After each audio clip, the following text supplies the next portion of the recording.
রাফি একজন সফল ব্যবসায়ী। দুনিয়ার কাজে এত ব্যস্ত যে নামাজ পড়ার সময় পায় না। মা প্রায়ই বলেন, বাবা, নামাজটা কায়দা করে পড়ো, জানি না কবে ডাক আসবে গি। কিন্তু রাফি হাসতে হাসতে বলে, মা, এখনও তো অনেক সময় আছে। একদিন গভীর রাতে রাফির ফোন বেজে ওঠে।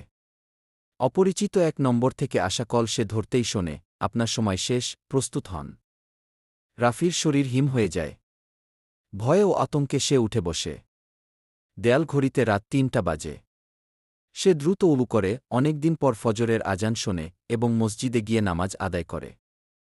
সকালবেলা সে নম্বরটিতে কল ব্যাক করে। অপারেটর জানায়, এমন কোনো নম্বর এক্সিস্ট করে না গি। রাফি বুঝতে পারে এটি ছিল আল্লাহর পক্ষ থেকে সতর্কবার্তা। সেদিন থেকেই সে বদলে যায়, নামাজে আগ্রহী হয়, গুনাহ থেকে দূরে থাকতে চেষ্টা করে। মৃত্যু যে কোনো সময় আসতে পারে, তাই সবসময় প্রস্তুত থাকতে হবে। দুনিয়ার কাজের চেয়ে আখিরাতের প্রস্তুতি বেশি গুরুত্বপূর্ণ।